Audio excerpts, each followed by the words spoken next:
Hi, I'm Jasmine Charis Mabala, based in UAE.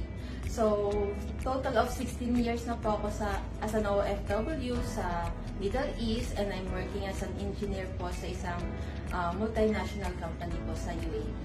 One time po, kinausap ko po yung ex-office mate ko dahil siya po yung araw-araw sa akin nangungulit about sa properties na ino-offer niya.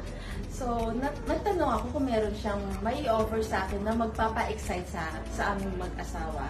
So, yun nga po, na nabanggit niya na yung mga ino-offers niya at isa doon yung sa property na nagustuhan ko, which is sa Panglao Oasis sa Taguig. So, nag-invest po kami mag-asawa po doon, and nung nakita namin yung property, we are really, masaya-masaya po kami sa nakuha po namin property, though na-i-offer po sa amin siya via online ng aming ex-office mate. So, after na mag-invest, sinabihan po kami ng aking kaibigan na Miss Esther Ledesma na mag-join dito sa French Revo community.